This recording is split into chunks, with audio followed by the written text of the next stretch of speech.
Very exciting, good evening, and I am once again back with you with a mathematical approach of the spherical polar coordinate as applicable in case of the quantum mechanics in case of wave function determination of the hydrogen atom orbitals.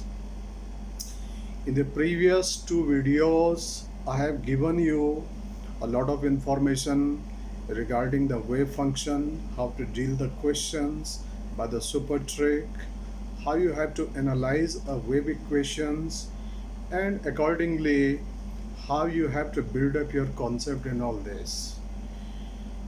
Today again, I just want to give you a mathematical idea of the spherical polar coordinates and how exactly this is implemented in case of angular wave functions. Besides this, a lot more is yet to come in the upcoming few more lectures in the coming days, and I hope that you'll enjoy the quantum mechanics. So let me get back to the board and catch your attention over here. First of all, let us try to understand the concept of spherical polar coordinate in case of the hydrogen atom. Nucleus will be treated as the origin, z-axis will be treated as the zenith axis. Is it clear?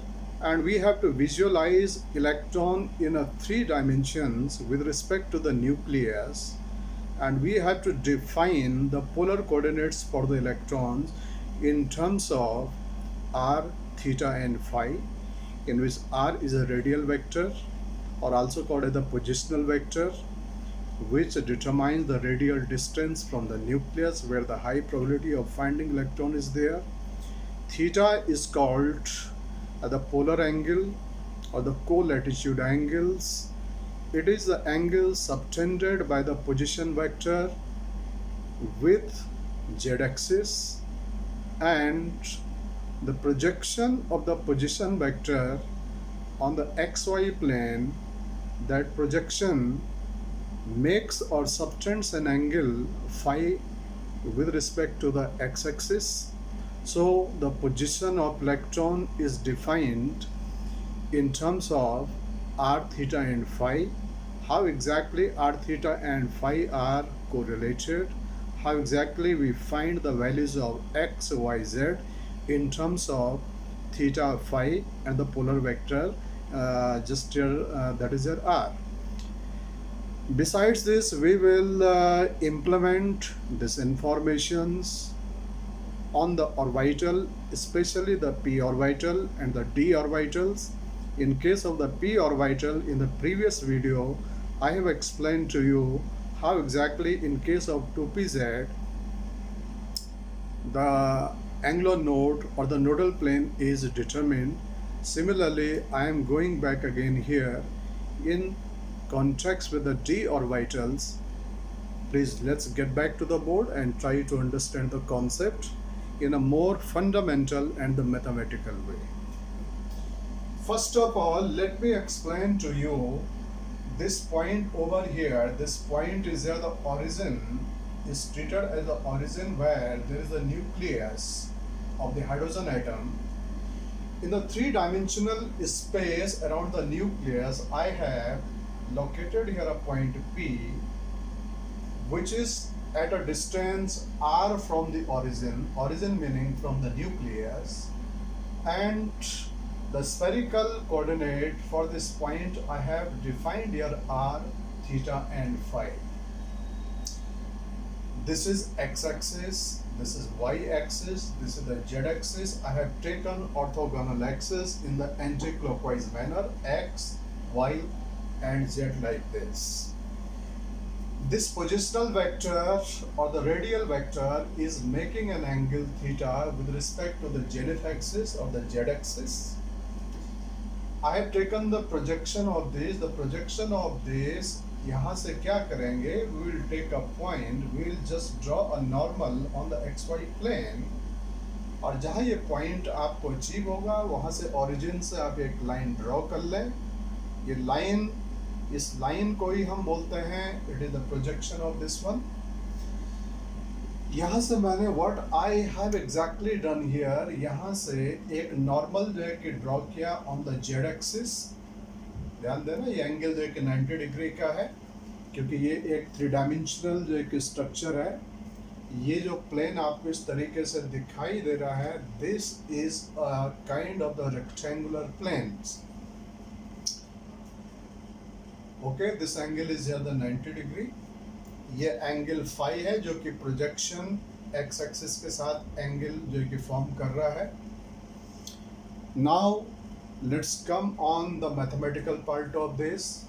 If I select the triangle OPZ, this is your O, this is P, this is your Z.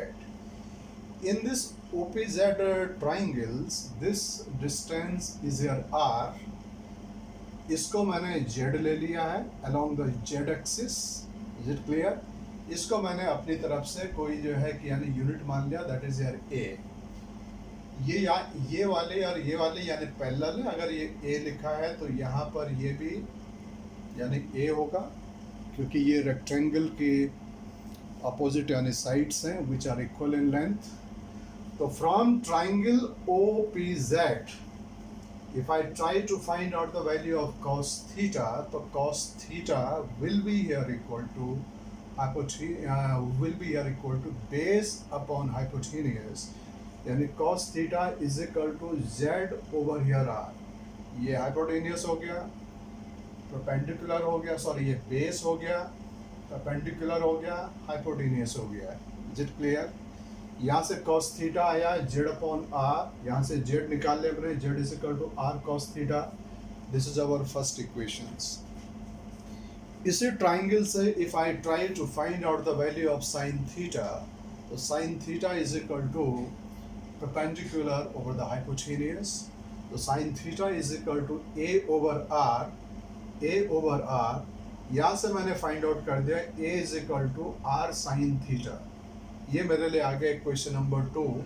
This is highly useful and important equation. इस equation का आगे use होने जा रहा है। अब exactly ध्यान दे दर कि जो ये प्रोजेक्शन है, इस प्रोजेक्शन के इस पॉइंट से मैंने एक्स एक्सिस पर भी एक नॉर्मल ड्रॉ किया। ये अगेन एंगल जो कि 90 डिग्री का हो गया। ये एंगल यहाँ पे यानी दैट इज यार फाई है। यहाँ पर ये वाला जो है कि एग्जैक्टली इसको मैं एक्स जो है कि कह सकता हूँ एक्स। ये मैंने यहाँ भी लिखा हुआ, क्योंकि जो रेक्टेंगल वर्टिकल था उसी तरीके से अब आप इस रेक्टेंगुलर प्लेन को देखें तो दिस लुक्स लाइक यानी हॉरिजॉन्टल प्लेन में ये जो रेक्टेंगल आपको दिखाई दे रहा है, यानी XY प्लेन में। फ्रॉम ट्राइंगल OMX, केवल इस ट्राइंगल पे ध्यान दें, ये एंगल हो गया फाई, एग्जैक्टली अपोजिट ये हो गया आपका क्या, दैट इज द हाइपोटेनियस। यहाँ से अगर मैं साइन फाई निकालूं तो sine phi is equal to sine phi. अगर साइन फाई की वैल्यू जो कि निकालना चाहूँ तो sine phi is equal to ये 90 डिग्री का एंगल है। Sine phi is equal to Y over A, हो जाएगा वाई अपॉन ए। यहाँ से वाई निकाल दिया ए साइन फाई, और यहाँ ए की वैल्यू मेरे पास पहले से आई हुई है। इस वैल्यू को अगर मैं यहाँ डाल दूँ तो Y is equal to A का वैल्यू था R sine theta sine phi. एक इक्वेशन मुझे वाई के टर्म्स में भी मिल गया। इसे ट्राइंगल से अगर cos फाई निकालो तो cos फाई मेरे लिए क्या हो जाएगा, x over here a, x upon a। यहाँ से x निकाल दिया, ये हो गया a cos फाई। यहाँ से x का वैल्यू आ जाएगा r sine theta cos phi, यानी a का वैल्यू मैंने सब्स्टिट्यूट कर दिया। तो एग्जैक्टली हुआ क्या, जो एक्स वाई जेड है, अभी एक्स वाई जेड मेरे पास में आर थीटा फाई के टर्म्स में आ गए। फाइनल जो कंक्लूजन गया इनके थ्रू, उस फाइनल कंक्लूजन से मेरे पास 3 इक्वेशन आई। Z is equal to R cos theta, it is the first equation. Second equation हो गया X is equal to R sine theta cos phi. Third equation हो गया y is equal to R sine theta sine phi. ये 3 equation है। इनमें जो theta और ये फाई फंक्शन जो कि आ रहे हैं, इनका यूज हम एंगुलर वेव फंक्शन में इस्तेमाल करने वाले हैं, इसलिए ये पॉइंट को जो कि यहाँ पे एक्सप्लेन किया जा रहा है। आपको अगर इक्वेशन याद रहती है तो you can remember the equations. इसके जस्ट आफ्टरवर्ड अब मैं सीधे कॉन्सेप्ट पे जा रहा हूँ। इस फाई थीटा आर की जो कॉन्सेप्ट है, इसको मैं इम्प्लीमेंट करने जा रहा हूँ on angular part of the wave functions. या आर मुझे हटाना पड़ेगा क्योंकि आर केवल जो कि रेडियल पार्ट में यूज़ होता है, एंगुलर पार्ट में केवल आपको थीटा एंड फाई फंक्शन से ही जो कि लेना देना होता है। Is it clear?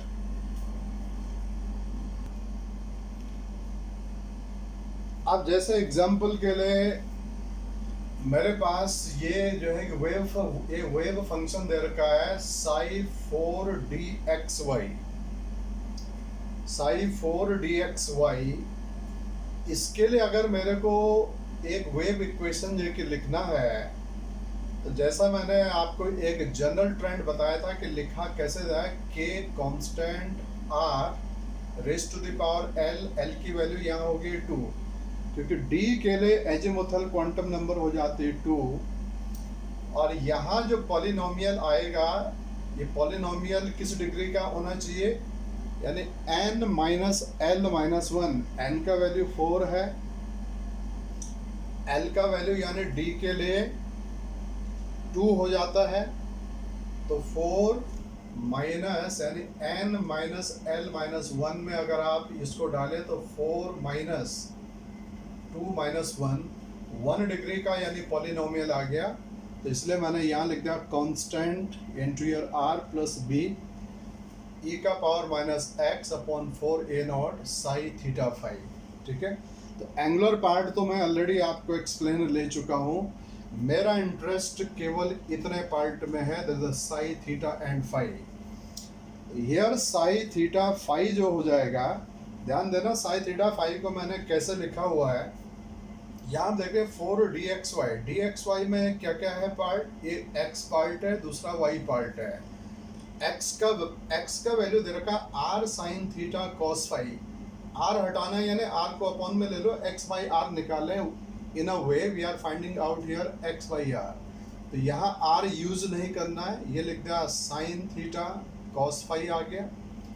दूसरा जो कंपोनेंट कौन सा y, y में भी r यूज मत करो, क्या क्या sine theta sine phi, sine theta and the sine phi. Sine theta into sine theta लिख दिया साइन स्क्वायर थीटा, आगे क्या गया साइन फाई कॉस फाई।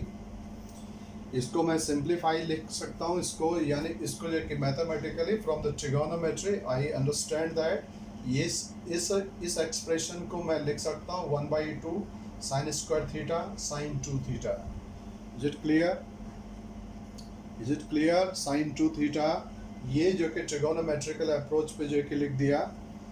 अब यहाँ पर देखो जो ये एक्सप्रेशन यहाँ ये आ गया, इसी एक्सप्रेशन में ध्यान देते हैं कि अगर मुझे ये एंगुलर फंक्शन को जीरो करना है psi theta phi, if this function has to be zero, तो जीरो थीटा एंड फाई की किस वैल्यू के लिए आएगा।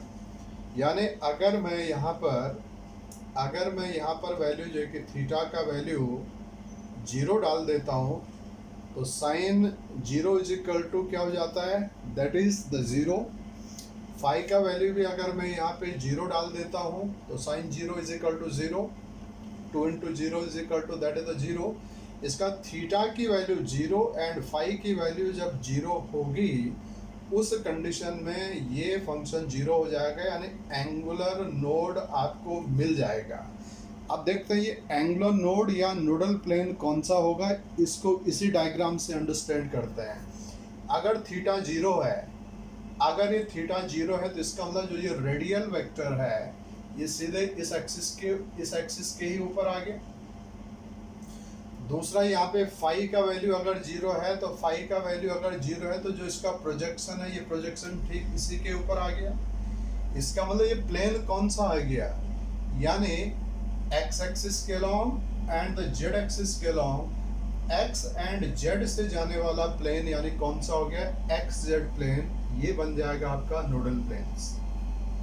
अगेन फिर से अंडरस्टैंड कर लो, जब थीटा की वैल्यू जीरो होगी तो जीरो का मतलब ये जो रेडियल वेक्टर है वो जेड एक्सिस के ठीक ऊपर आ जाएगा।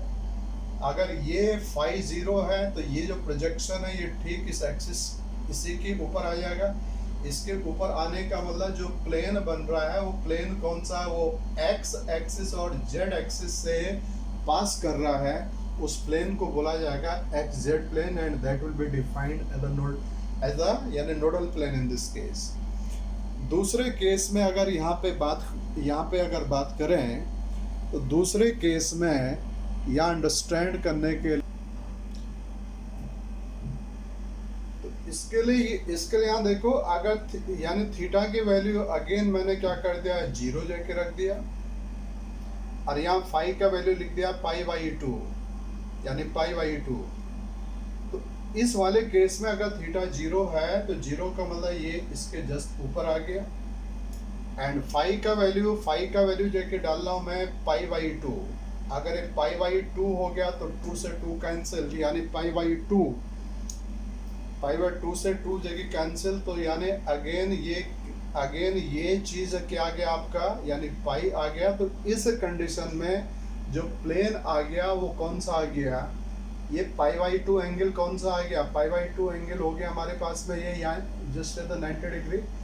तो जेड और इसके अक्रॉस में जाने वाला प्लेन कौन सा हो गया, वाई जेड प्लेन, ये बन गया यहाँ पे जो कि नोडल प्लेन्स। ये क्लियर। सिमिलर तरीके से अगर यहाँ पे इसको लेके देखा जाए, एक ऑर्बिटल है 5dx² माइनस वाई स्क्वायर, इसकी भी वेव इक्वेशन आप फ्रेम कर सकते हैं।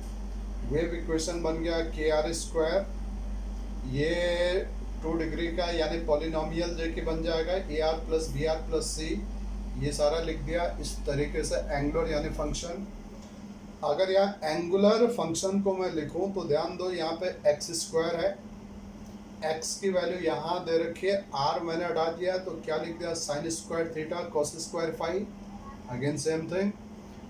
माइनस वाई स्क्वायर है तो माइनस वाई स्क्वायर का मतलब हो गया, ये लिख दिया यहाँ पे that is minus sine square theta and sine square phi. Sine square theta मैंने कॉमन फैक्टर जो कि ले लिया, यहाँ कॉमन फैक्टर ले लिया, ब्रैकेट के अंदर आ गया cos square phi minus sine square phi. इसको जब सिंप्लीफाई किया तो ये आ गया sine square theta into cos 2 phi. Is it clear. Again अगर इस केस में जो कि देखें, अब इस केस में जो फाइनल इक्वेशन बनी है, इस फाइनल इक्वेशन की मैं इंटरप्रिटेशन अगर करूँ तो थीटा एंड फाई की डिफरेंट वैल्यूज़ क्या क्या डाली जाएं कि उस केस में angular wave function will become equal to zero. इसको अंडरस्टैंड करने के लिए जस्ट लेट यस। तो इस वाले केस में ये मेरे पास इक्वेशन आ गई थी और फाइनली मैं यहाँ पहुँच गया sine square theta into cos 2 phi for psi theta phi to be zero. अगर इसको ज़ीरो होना है मतलब मुझे एंगुलर नोड या नोडल प्लेन जो कि फाइंड आउट करना है, तो ये फंक्शन जीरो होने के लिए ये टर्म जीरो थीटा और फाई की किन वैल्यू के लिए होना चाहिए। पहला है कि अगर थीटा की वैल्यू जीरो हो गया तो sine zero is equal to zero होता है, और अगर फाई का वैल्यू यहाँ पे पाई बाई 4 जो कि डाल दूँ पाई बाई 4, तो उस कंडीशन में भी क्या हो जाएगा, ये वाला टर्म यानी जीरो हो जाएगा। तो थीटा की वैल्यू जीरो होने का मतलब हो गया, थीटा की वैल्यू जीरो होने का मतलब मैंने बताया था कि यानी जेड एक्सिस हो गया। और अगर फाई का वैल्यू अगर यहाँ पर पाई बाई 4 हो गया तो वो जो प्लेन आएगा वो कौन सा आएगा, जेड एक्सिस से होते हुए जो कि निकलेगा। और ये पाई बाई 4 है, ये क्या आएगा X is equal to Y line आ जाएगा। तो Z axis and X is equal to Y line पर आपको नोडल प्लेन जो है कि मिल जाएगा। दूसरा जो है कि क्या है कि अगर थीटा की वैल्यू जीरो डाल दूं, फाई का वैल्यू अगर माइनस पाई बाई 4 डाल दूं, तो इस कंडीशन में अगेन जेड एक्सिस आ जाएगी and x is equal to minus Y line पे आपको नोडल प्लेन जो है कि मिल जाएगा। ये प्योरली जो मैथमेटिकल है, जो मैथमेटिक्स के स्टूडेंट हैं they will be able to understand this exactly. Finally मैं यहाँ पर इसकी बात कर रहा हूँ पाई 4d z²। इसका मैंने वेव इक्वेशन जो है कि लिख दिया kr² AR plus B e to the power minus x/4a0 अरे 3 cos स्क्वायर थीटा माइनस 1। इस फंक्शन को यानी इस फंक्शन को जीरो करने के लिए यहाँ पर 3 cos स्क्वायर थीटा माइनस 1 अगर ये टर्म इंटायरली जो है कि जीरो कर दिया जाए, तो अगर ये टर्म इंटायरली मैं जीरो कर देता हूँ तो उस कंडीशन में what exactly will happen, theta की वैल्यू कैलकुलेट करके निकालेंगे तो ये cos इनवर्स 1/√3 आ जाएगा। ये 4dz² में ऐसा ऑब्जर्व किया जाता है कि थीटा की इतनी वैल्यू पे आपको क्या मिल जाएगा, अरे नोडल प्लेन। और तुम्हें ये भी पता होना चाहिए कि dz² में जो नोडल प्लेन्स होते हैं वो नॉर्मल मतलब नॉर्मल तरीके के नोडल प्लेन नहीं होते हैं, they are in fact the conical nodes. इस तरीके से बता दे रहा हूँ मैं यहाँ से मिटा रहा हूँ और थोड़ा सा ज़रा अंडरस्टैंड कर ले कि एग्जैक्टली होता क्या है। ये मैंने केमिकल बॉन्डिंग में भी बता रखा है कि dz² का किस तरीके से स्ट्रक्चर होता है। यहाँ पर ये z एक्सिस जो है कि होती है, यहाँ जो है कि xy प्लेन जो है कि होगा, z एक्सिस हमेशा xy प्लेन के रिस्पेक्ट में 90 डिग्री पे होता है। इसके अलोंग ये इस तरीके से मैंने d ऑर्बिटल्स और ये बता रखा है कि इस प्लेन में एक यहाँ सर्कुलर जो एक रिंग होती है, जो आपको बताया गया था कि ये side to side constructive interference की वजह से बनती थी। एनीवे यहाँ पर देखें कि अगर यहाँ पर आपको जो है कि कोई एक नोडल प्लेन कंसिडर करना है तो आप जो है कि कोई प्लेन यहाँ ड्रॉ कर ही नहीं सकते हैं। प्लेन ड्रॉ न करने के पीछे जो सीधा सा रीज़न है कि आप कोई भी प्लेन XY प्लेन में चले जाओ, चाहे YZ प्लेन में चले जाओ, चाहे आप जो कि ZX प्लेन में चले जाओ, आपको हर प्लेन में इलेक्ट्रॉन डेंसिटी मिलेगी। इसलिए यहाँ होता क्या है कि एक हम यानी कॉनिकल जो है कि नोड जो है कि फाइंड आउट करते हैं। वो कॉनिकल नोड कैसे तरीके से, यानी यहाँ से जस्ट लाइक दिस, ये ऐसे ऐसे और यूं तरीके से, यानी एक